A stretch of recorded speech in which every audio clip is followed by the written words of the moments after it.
ఇంట్లో పనులన్నీ ఓడియాలే మంచిగా ముడుచుకొని పన్ను పట్టు. అబ్బబ్బబ్బబ్బా ఏమైంది అత్తమ్మా? పొద్దుగాల నీ సుప్రభాతం చాలు చేసినావా?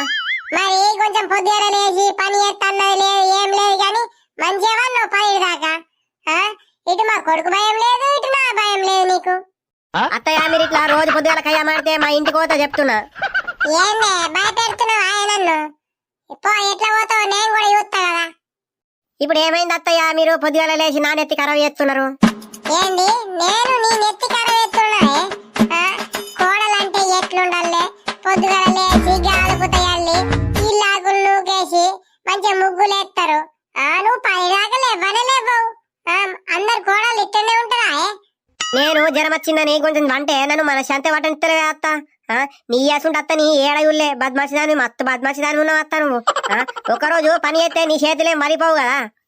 జ్వరం వచ్చి నేను అంటే నీ ఇష్టం వచ్చినట్లు మాటలు అనబడుతుంది. నీకు జ్వరం వచ్చింది పట్టు. నీ జ్వరం లేదు మన లేదు అంత యాక్టింగ్ చేస్తున్నావు. నిజం చెప్పినా నమ్మకుంటే నీ అంత బుద్ధి తక్కవి ఓళ్ళు ఉండరు అత్త. నేను అబద్ధాలు చెప్పా నీ లెక్క. అంటే ఇప్పుడు నేను అబద్ధాలు చెప్పుకుంటేనే బతుకుతున్నానా? అట్లా పడుతుంది.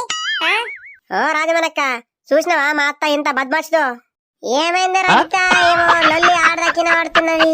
చూడే రాజమనక్క నాకు జ్వరం వచ్చిందని ఏమంటే తిట్టి సగం చెప్తున్నదే నన్ను.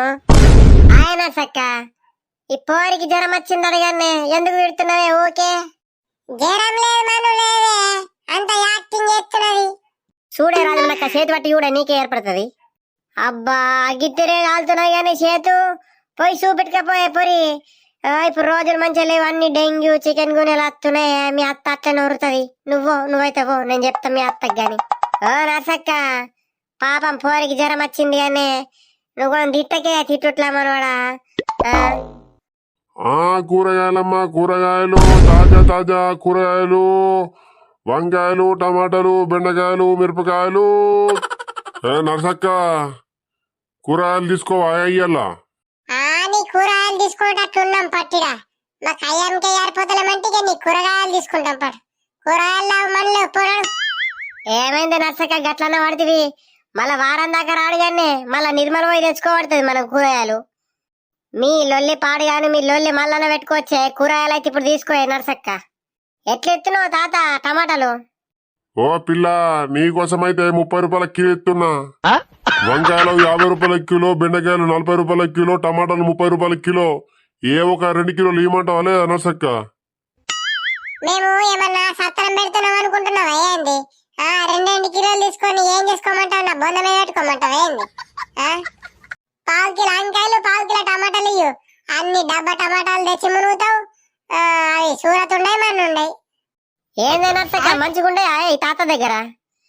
అయ్యో నేను ఇంకా 2 కిలోలు తీసుకుందామని నేను అనుకుంటున్నానే. మంచి అగ్గ సగ్గున్నాయని. ఏ ముసలోడి దగ్గర టమాటాలు తీసుకుంటే ఊడికే మునుగాయే. అన్ని డబ్బా టమాటాలు పట్టుకుని వస్తాడు.